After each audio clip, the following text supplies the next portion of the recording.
산다는 게 얼마나 힘든 일인가를 우리가 사는 생활 중에서 돌이켜 생각해 볼 때가 많습니다. 아버지로 산다는 것 중요한 의미입니다. 자녀들이 있다는 것을 잊지 아니하고 자녀들에 대한 아버지로서의 임무를 다한다는 그 사명감을 가지고 살아갈 때 비로소 아버지다운 아버지로 살 수 있지 않나.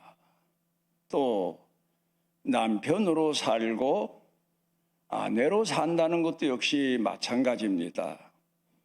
아내를 위해서 산다는 것, 아내가 있다는 것, 가정이 있다는 것을 잊지 아니하고 자기 임무를 다할 때에 남편다운 남편으로 살아갈 수 있게 마련이고, 아내도 역시 남편이 있다는 의식 속에서 살아갈 때 아내된 도리를 다할 수 있게 될 겁니다.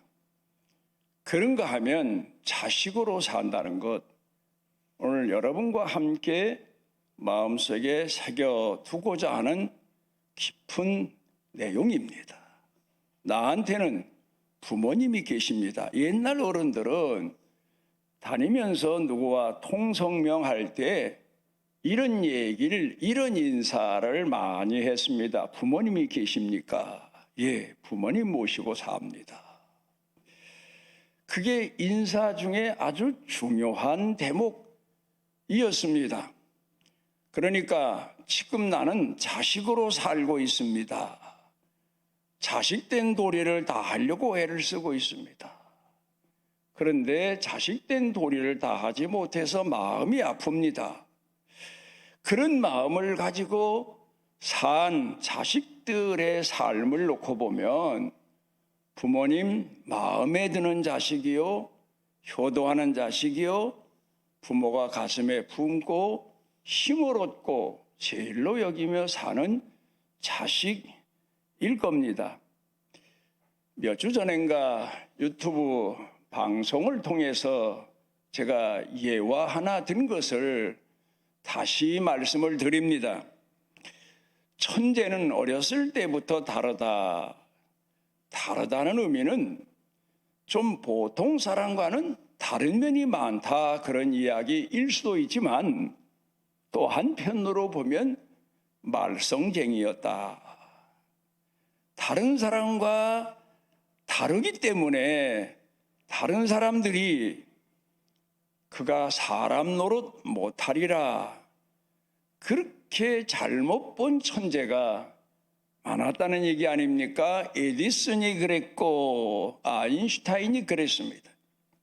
에디슨도 그런 얘기가 전해져 오지만 아인슈타인도 학교에서 성적표를 받아왔는데 그 담임 선생님 평가가 이렇습니다. 이 아이는 아무리 노력을 해서 교육을 시켜도 소용이 없는 아이입니다.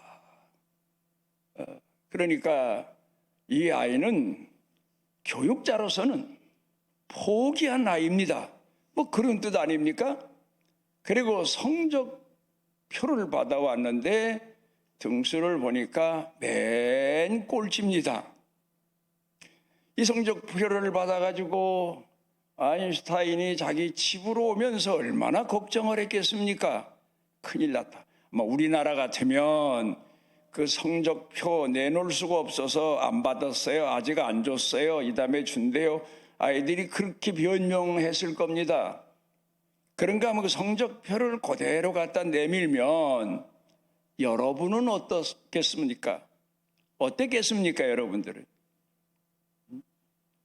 아마 별별 화를 내면서 여러 가지 자기 감정을 다스리지 못해서 비난, 욕, 저주, 악담 막 퍼부어 댔을 겁니다. 이놈아 공부를 했더니 그러면서 너는 구제불능이다. 누구 종자를 닮아서 그런지 모른다. 별별 이야기를 다 했을 겁니다. 그리고 얼마나 책망을 하면 아이들이 주눅이 들어서 그 다음부터는 부모 앞에서나 학교 가서나 성실하고 정직하게 사는 방법보다는 너무 위협적이니까 그 위협적인 환경에서 좀 벗어나 보려고 거짓말도 하고 뭐 이러면서 성장하니까 그 아이가 나중에 성장해서 잘못된 길로 가기가 쉬웠습니다. 그런데 아인슈타인의 어머니는 성적표를 딱 받아보더니 하는 얘기가 너희 반에 있는 친구들과 동등한 의미에서 비교해 보면 내가 꼴찌일망정 너를 다른 면에서 볼 때에는 내가 천재요, 내가 1등이다. 어머니다운 아들을 감싸주고 아들에게 위로를 주고 용기를 주는 그런 말을 했던 이야기가 있습니다. 어머니의 사명을 다한 겁니다. 우리는 보통 때에는 자식을 위해서 내 뼈라도 으서질지언정 포기하지 않고 자식을 위해서는 무슨 일이든지 다 하겠다고 생각을 하지만 막상 아이의 잘못이 내 눈앞에 나타날 때에는 앞뒤 가리지 아니하고 자기 즉흥적으로 자기 성질대로 자기가 지금까지 살아온 대로 저주를 퍼붓고 악담을 퍼붓고 책망을 하고 뭐 그러면서 구박을 하고 그때 그 아이가 어머니 아버지로부터 받은 충격이 얼마나 컸을까. 요사이 제가 산을 오르내리면서 길거리에 산이 있는 지역이다 보니까 밤이 떨어졌어요. 그리고 밤을 주다 보니까 전에는 생각지 못해서 성한 것만 이제 주웠죠. 그런데 요새는 제가 벌레 먹은 밤 한 토를 줍고 많은 걸 생각해 봤습니다. 이렇게 벌레가 반이나 먹도록 지금까지 생존해 왔는데 그동안에 겪은 고통이 얼마나 클까? 부모로부터 멸시를 받았나? 천대를 받았나? 외면을 당했나? 아니면 어떤 외부적인 환경에 충격을 받았나? 내적인 마음에서부터 어떤 좌절감을 느꼈나? 그러니까 반이나 벌레가 먹었거나 썩었거나 상했거나. 그러면서 예수님이 이 땅에 오셔서 세상 사람들이 사람으로 취급하지 않는 죄인을 끌어안으시면서 얼마나 아팠니? 얼마나 고통을 겪었니? 얼마나 소외감을 느꼈니? 얼마나 천대와 멸시를 받으며 살았니? 이제 하나님이 내 심정을 헤아리시고 하나님이 너를 끌어안으시고 너를 위로하시고 너를 치료하신다. 그런 말씀으로 죄인들을 돌보신 것처럼 그 밤 한 토를 주워가지고 여러 가지 생각을 해봤습니다. 이 세상에 사람을 만났을 때에 뭐 인격이니 소유니 지식이니 경험이니 그 사람의 환경이니 뭐 이런 걸 따지지만 그러기 전에 그 사람의 현재 겪고 있는 고통과 아픔과 좌절과 마음의 상처, 죽을 때까지 지울 수 없는 마음의 상처를 끌어안고 자기 자신이 가지고 있는 그 마음의 상처와 고통과 그리고 좌절감이 자기 자신의 인생을 벌레 먹어서 못 쓰게 되고 사람들로부터 소외감을 더 당하게 되고 그런 사람들을 생각해 본 적이 있습니다. 여러분은 여러분 이웃에서 가까운 사람들 중에 사람들로부터 소외당한 사람, 손가락질 받는 사람, 부모된 마음을 가지고 하나님의 마음을 가지고 전도자의 마음을 가지고 예수님의 마음을 가지고 그 사람을 가슴에 품고 끌어안고 그를 위로하고 치료하고 격려해주고 하나님 말씀으로 그를 축복해 줄 수 있는 마음을 가져본 적이 얼마나 됩니까? 우리는 보통 눈에 보이는 대로, 귀에 들리는 대로, 상황 판단대로 행동해서 못 쓸 사람을 더 못 쓰게 만들어 놓고, 쓸만한 사람인데도 아주 못 쓰게 만들어 놓고, 이런 경우가 참 많습니다. 그런데 아인슈타인의 어머니는 아들의 사람들이 평가하는 단점보다는 좋은 점, 그 아이가 앞으로 좋은 점을 개발해서 그 방면으로 성장하면 남들 중에서도 뛰어난 위대한 인물이 되겠다는 어머니다움. 그러니까 꽃을 키우다가 말랐으면 왜 말랐냐? 옆에 있는 건 아직 성한데 내가 물을 안 줬냐? 내가 사랑을 안 줬냐? 그래야 됩니까? 아니면 그 형편을 헤아려서 합당하도록 물도 주고 거름도 주고 병 들었으면 약도 주고, 그래서 주인으로서의 임무를 다해서 그 꽃 한 송이가 제대로 피도록 해야 됩니까? 그러니까 오늘을 우리가 살면서 하나님의 대리자로 부모된 마음을 가지고 자식들을 양육하고 키운다는 게 얼마나 귀한 일이고 얼마나 하나님이 우리에게 원하시는 일인가를 돌이켜 생각을 해 봐야 됩니다. 어머니로서의 임무를 다하는 것, 끝까지 사랑하는 것, 뭐 그 얘기는 수도 없이 많지 않습니까? 아버지로서의 임무를 다하는 것, 탕자 비유에서 보면 그렇게 망나니 자식을 끝까지 인내하고 기다리고 사랑을 포기하지 않고, 무슨 절반이라도 재산을 가지고 돌아온 게 아니라 다 망해서 어쩌면 빚을 잔뜩 지고 왔을지도 몰라요. 그 자식을 받아들이는 순간에 아버지가 그 자식이 세상에 나가서 타락한 자리에서 그 지역에서 빚지고 온 거 또 갚아줘야 될지도 몰라요. 그런데도 끌어안고 너무 기뻐하고 아버지다운 아버지로서의 사명을 다해서 자식이 자식 되지 않습니까? 그런 것처럼 오늘은 성경 본문 말씀 가운데서 예수님께서 우리에게 가르쳐 주시는 교훈의 내용이 자식다운 자식으로 살아라, 그 비결을 하나하나 세세하게 가르쳐 주시고 계십니다. 저는 요사이 배고픈 것도 즐기자, 외로운 것도 즐기자. 사람이 배고프면 먹고자 하는 욕망을 누구나 다 갖게 마련입니다. 그런데 조금 더 참자. 귀한 기회다. 왜냐하면 성경 가운데 심령이 가난한 자, 그 말씀은 배고픈 자는 복 있나니 그런 말씀과도 같은 내용 아닙니까? 내 정신이 깹니다. 배가 부르면 어떻습니까, 여러분? 편안히 누워서 잠자고 싶고 자기 욕망대로 향락을 즐기고 싶고 기운이 넘쳐나면. 그런데 배가 고프면 뭔가 먹었으면 한 마음, 그 마음을 지금까지 제가 살면서 돌이켜 생각해 보면 제일 행복한 때더라고요. 왜? 내가 깨어날 때. 뭔가 더 이상의 것을 추구하는 때. 사람의 욕망이라고 하는 건요, 우주를 다 줘도 그 욕망은 끝이 없다. 누군가 그렇게 말했는데 사실 그렇습니다. 대한민국을 차지하고 세계를 차지하고 우주를 차지해도 사람의 욕망은 끝이 없는 겁니다.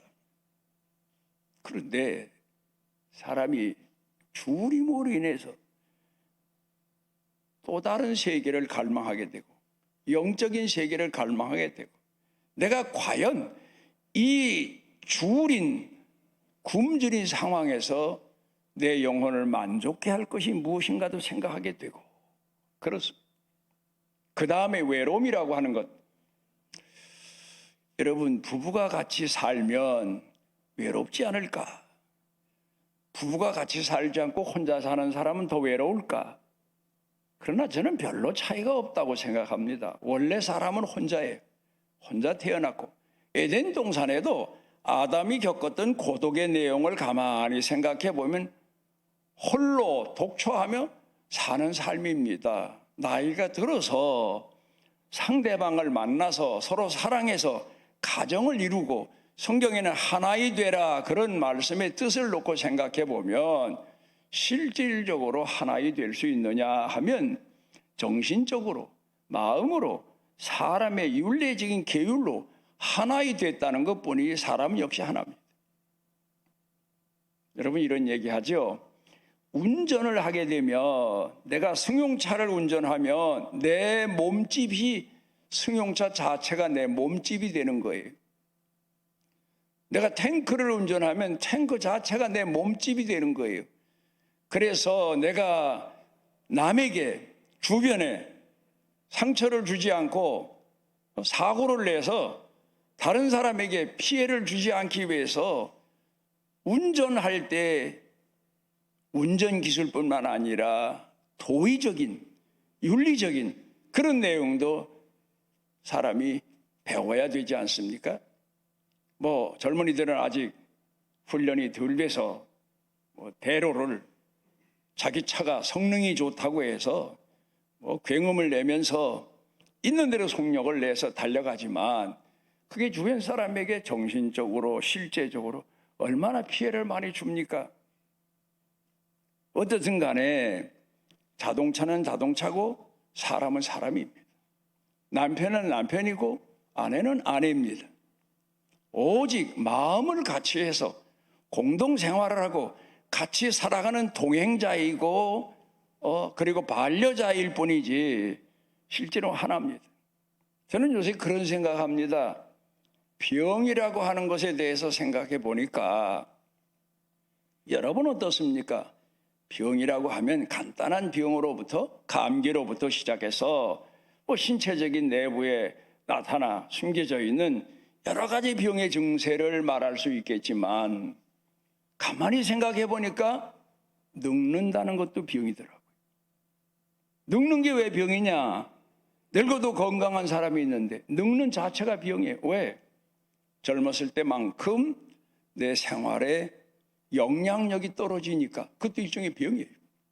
어떻든 사람의 생을 놓고 제가 가만히 생각해 보니까 대략 1살부터 30대까지, 30세 이전까지는 사랑이 그 사람의 삶의 기준이 아닌가.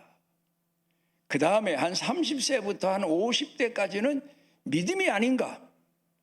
가족으로부터 자기 생활 주변, 사회생활 이런 데에서 받는 신뢰로부터 시작해서 하나님을 믿는 믿음이거나 자기를 자신을 믿는 믿음이거나, 그래서 용기를 갖고 살거나, 그런데 한 60세 넘어서면서부터 평소 젊어서는 생각지 못했던, 여러분들이 믿음, 소망, 사랑 그런 내용을 고린도전서 13장의 내용을 암송하고 다니긴 하지만 대부분 생각해 보면 문자적으로만 알고 있는 거예요. 사람의 나이가 한 60이 넘어서면서부터 아하, 소망이 얼마나 귀한가, 하나님이 우리에게 주신 약속이 얼마나 귀한가. 인간은 결국 하나님 앞에 가는데, 그래서 자기 자신을 돌아보게 되고 자기 자신의 잘못을 돌이켜보게 되고 하늘에 대한 약속을 더 확인해보고, 그러면서 스스로 위로받고, 그러면서 살아가는 게 아마 60대 이후 나이 든 분들의 삶이 아닌가. 그러면서 비로소 나 자신을 하나님 앞에 세워놓고 생각할 때가 많아요. 내가 지금 나이가 들어서 얼마 후엔가 하나님이 부르실 텐데, 하나님 앞에 가면 내 삶을 어떻게 고백할까? 내 삶의 주인 앞에서 내 자신의 인생을 어떻게 고백해야 될까? 하나님 앞에 설 때를 생각하게 됩니다. 그러니까 외로움도 나이 들어가면서 더해가지만, 그게 우리 예수 믿는 사람들에게는 하나님을 더 찾을 기회가 되고 하나님을 더 가까이 나아가서 만나고자 하는 그런 마음을 갖게 되는 계기가 되더라는 겁니다. 그래서 믿음, 소망, 사랑, 물론 중요합니다. 그 의미도 여러 가지 면에서 설명이 되지만 나이가 들면서 나이 든 사람들의 가슴 속에는 하나님 나라에 갈 그 자기 자신의 신앙을 돌이켜보게 되고 하나님을 더 찾게 되고 이 외로움의 마지막 해결책은 하나님밖에 없다는 사실을 더 절감하게 되고 더 인식하게 되고 그래서 제가 이 근간에 가끔 오래전부터 메모 일기를 써놔 보긴 했습니다만 이 근간에 와서는 더 절실하게 제 자신의 삶을 돌아보고 하나님의 약속을 의지하고 그러면서 위로받고 그러면서 살아갑니다. 나 자신이 어떤 존재인가를 확실하게 깨달을 때에 비로소 아버지의 자녀로 이 세상을 마감할 수 있지 않을까. 사도 바울은 성경을 통해서 우리 예수 믿는 사람들에게 스승과도 같은 그런 교훈을 많이 전해준 분입니다. 그가 빌립보서 4장 12절에 비천에 처할 줄도 알고 부에 처할 줄도 알고 사람이 살다 보면 비천한 데 처하게 될 때가 있어요. 본의 아니게 남들로부터 무시당하고 멸시당하고 책임 추궁당하고 그리고 존재감이 완전히 쇠퇴해지고 그런데도 나는 하나님의 자녀다. 비굴하지 않습니다. 시험이 와도 하나님의 자녀라고는 확신만 가지면 절대 거기에 말려들지 않습니다.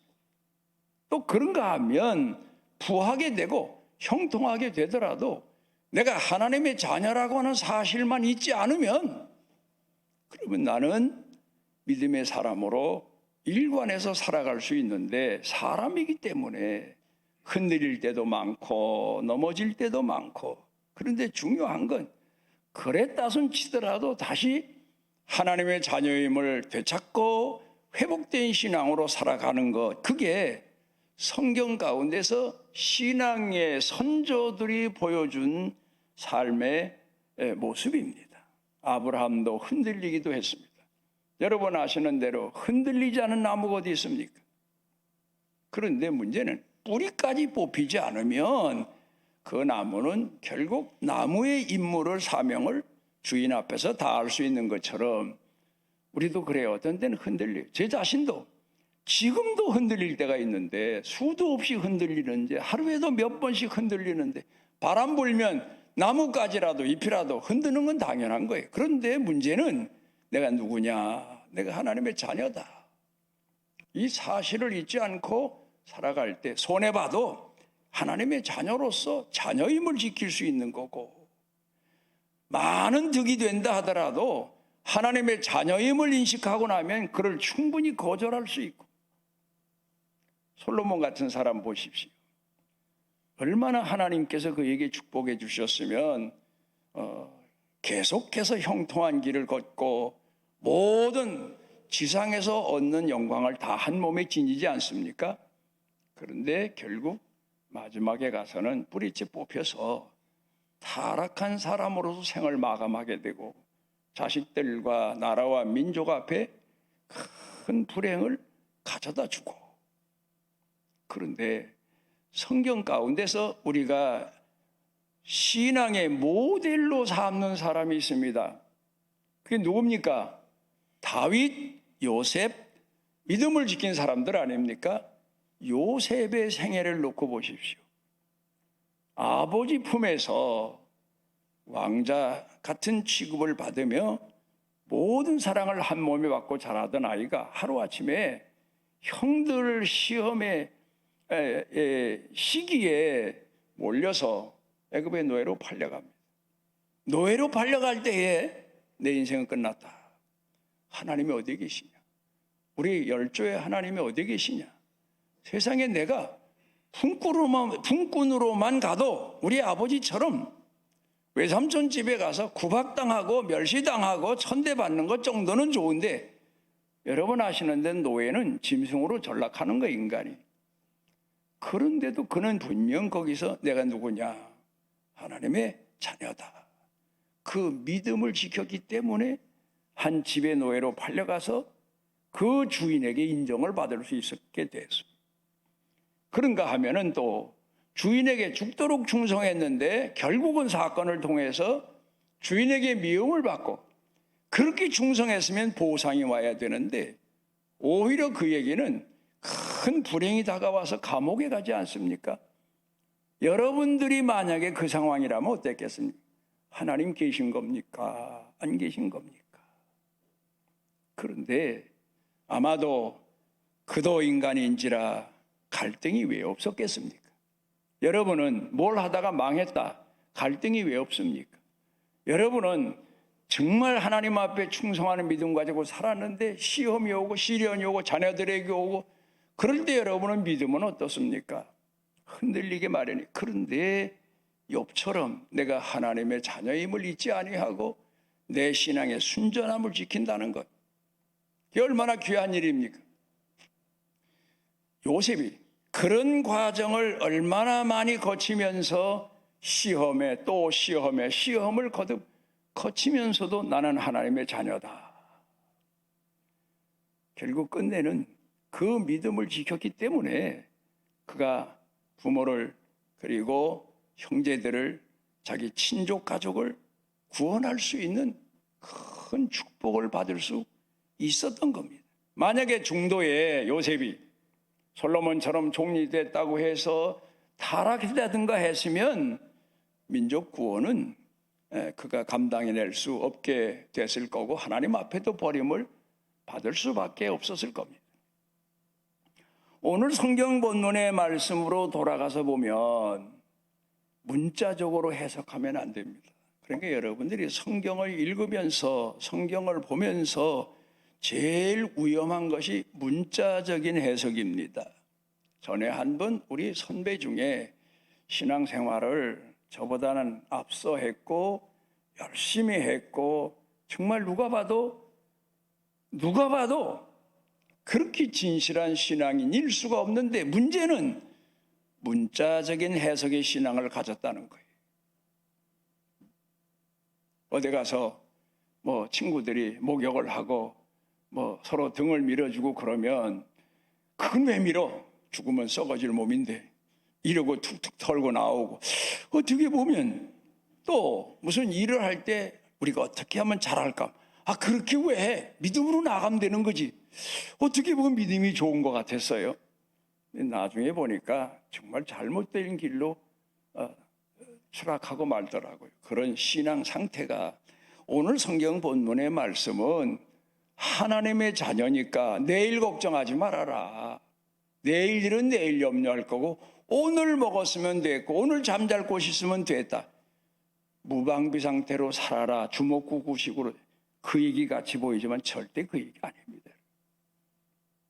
그런 식으로 살았으면 요셉이 총리가 될 리가 없고 그 시험을 이길 리가 없고, 다윗도 역시 마찬가지예요. 많은 시험을 당할 때에 오늘로서 만족한 마음을 가지고 그것으로 끝내고 살았다면 그건 바보 천치나 그렇게 사는 거고, 아니면 이단에 미혹된 사람들이나 그렇게 사는 거지. 왜요? 인생 그렇게 살면 안 되지요. 내일의 계획이 있고 모레의 계획이 있고, 오늘 성경 본문의 말씀은 너무 하나님을 믿지 못해서 어려움이 온다고 해서 시험에 넘어가고 그래서 하나님을 부인하고 죄를 짓지 말아라, 그런 뜻의 말씀이지 오늘 먹은 것으로 족한 거고 내일은 내일 얻어먹게 되면 먹는 거고 뭐 먹지 못하면 굶는 거고, 무슨 노숙자 가르친 교훈입니까? 오늘 성경 본문이 그건 아니에요. 그러니까 어떤 때 우리 성도들 신앙도 가만히 보면 황당한 신앙을 가지고 사는 분들 참 많아요. 남은 속이 쓰리고 아파서 고통 가운데 밤을 지새우며 철야도 하고 금식도 하는데 믿으면 되지 뭘 그래. 오히려 그런 사람은 막 화가 불같이 나죠. 저런 무대포 같은 인간이 있나. 그리고 와서 한껏 위로한다는 게, 나는 믿음으로 다 했더니 나는 이겼다고. 그걸 못 참느냐고. 그건 하나님의 사람다운 실제 모습이 아니에요. 그 아픔을 같이 느껴줄 줄 알고, 같이 고통을 겪어줄 줄 알고, 같이 낮은 마음에서 그 마음을 위로해 줄 줄 알고, 그게 진정 상대방 마음을 헤아린 사람의 자세입니다. 부부간에도 그래요. 어떤 고민 갈등 그런 걸 얘기하면 당신 뭐 그걸 가지고 그래 그러고 자기 자신만 옳은 것처럼 그리고 하나님이 축복하신 것처럼 착각하고 사는 것 그 자체가 잘못된 거예요. 오늘 성경 본문은 그렇게 살란 얘기 아니에요.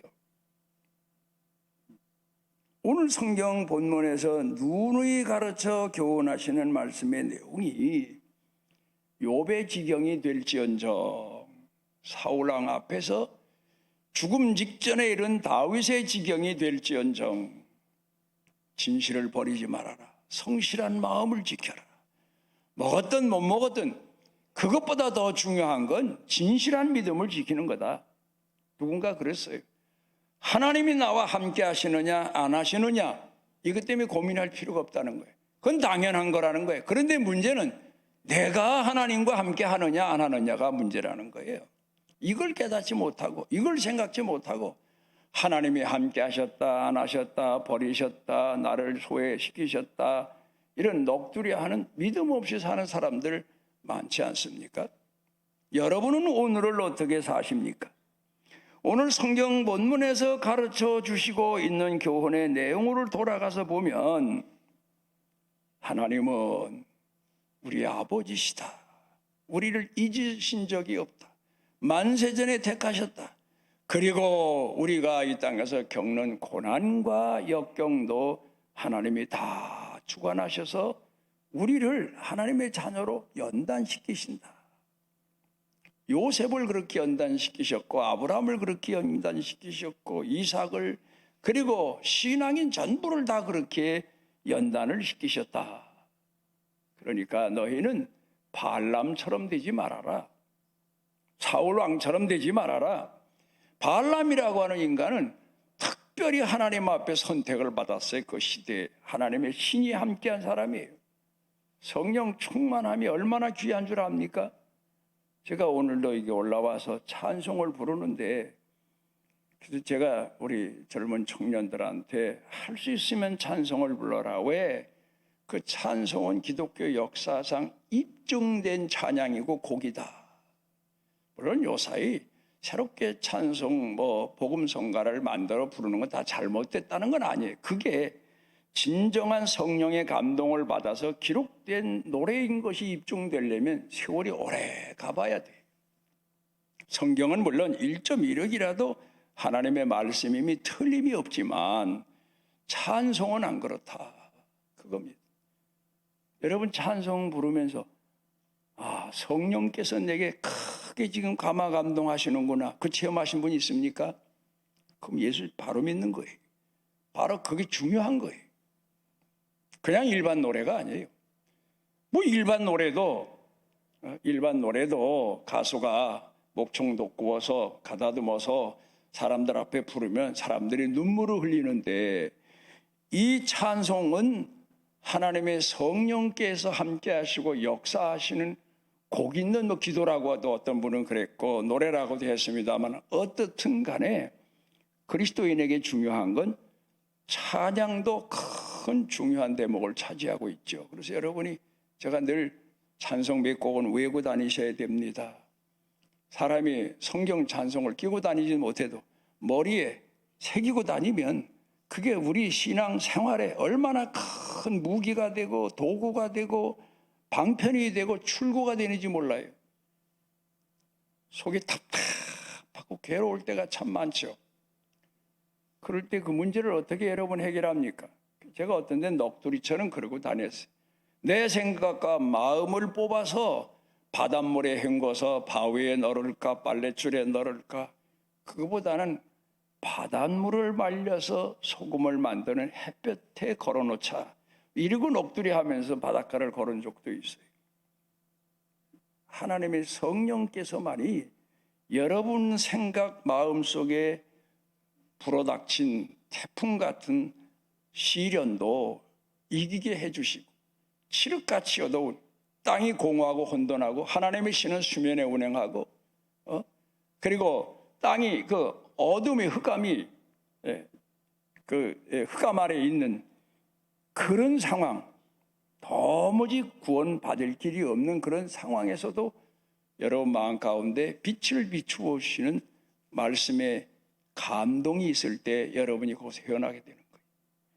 여러분 가슴에 신앙의 해가 뜰 때가 어느 때입니까? 하나님의 말씀이 보통 때에는 그냥 기억 속에 암송되던 말씀이 강한 빛으로 역사하시고 여러분 머릿속에 역사하시고 그럴 때 위로받고 치료받고 그게 신앙인이 가지고 있는 남들이 모르는 비밀한 특권이에요. 그게.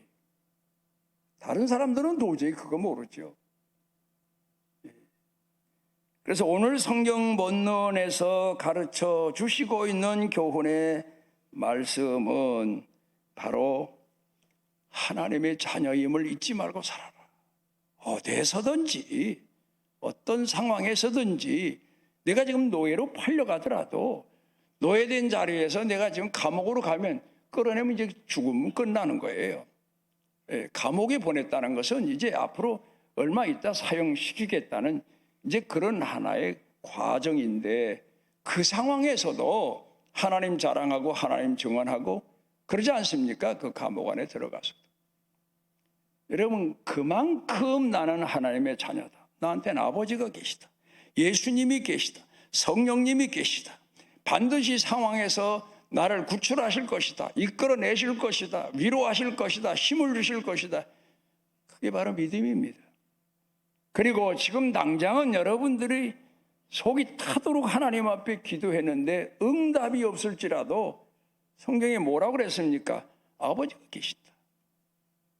믿으면 된다. 기다리면 된다. 그리고 쉬지 않고 기도하면 된다.